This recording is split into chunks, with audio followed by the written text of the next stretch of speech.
नमस्कार रसिक श्रोते हो. ऋषिकेश मुळे यांचा एक सुरेख लेख वाचनात आला. बाईचा न दिसणारा संसार, कॅलेंडर. ऐकूया.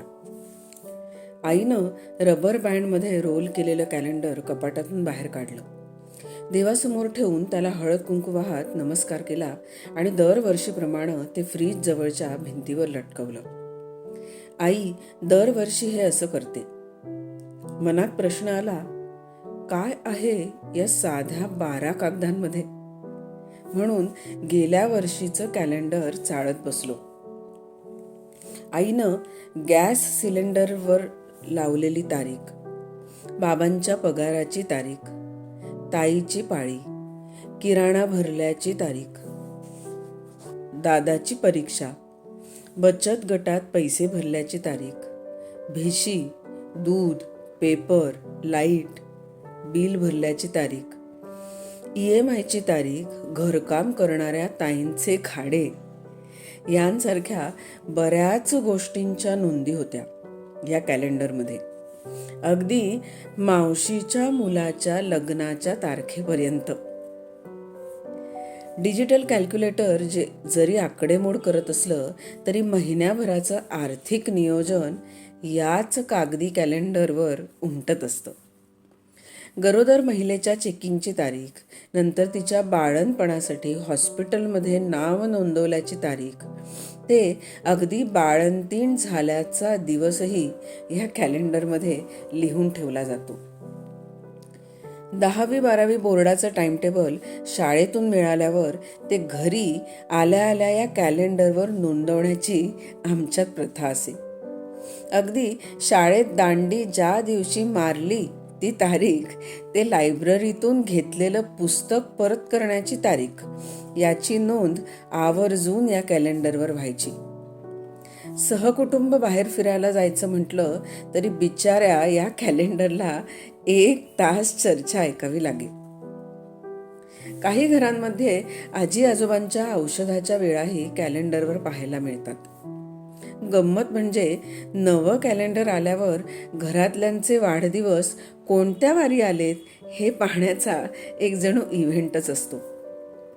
श्रावण, मार्गशीर्षातले उपवास यांचं एक वेगळंच स्थान या कॅलेंडरवर असतं.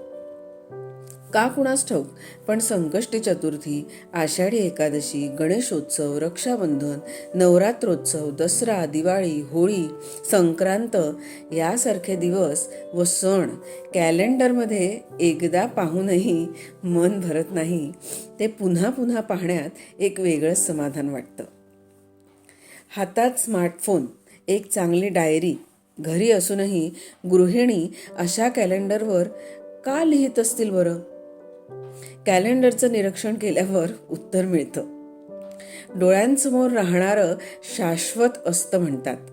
तसंच काही गोष्टी परंपरागत आहेत.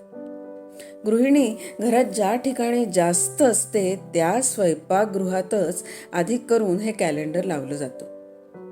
याच कॅलेंडरकडे पाहत एकीकडे बाईच्या मनात आठवड्याभराचं सारीपाट मांडणं सुरू असतं, तर दुसरीकडे तितकाच चोख स्वयंपाक सुरू असतो. या दोन्हींमध्ये गल्लत मुळीच होत नाही. या कॅलेंडरकडे पाहिल्यावर असं वाटतं, घरातल्या प्रत्येकाच्या सुखदुःखाची, चांगल्या वाईट परिस्थितीची नोंद घेण्याची जबाबदारीच जणू या कॅलेंडरनं आपल्याकडे घेतली.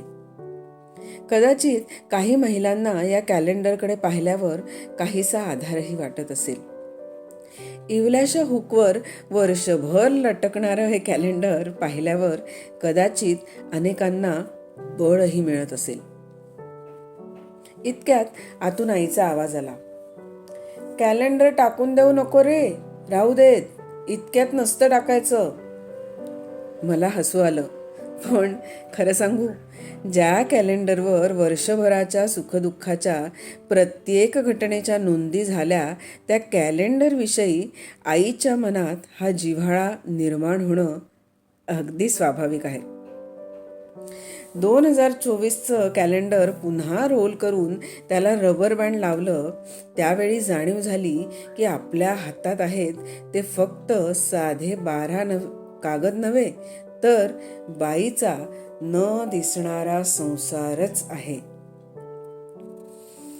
खरोखरच रसिक श्रोते हो, कॅलेंडरचं प्रत्येक व्यक्तीच्या आयुष्यातलं स्थान हे जरी वेगळं असलं तरी कॅलेंडर बघितल्याशिवाय किंबहुना प्रत्येक महिना बघितल्याशिवाय चैन पडत नाही, हे खरंच अगदी खरं आहे.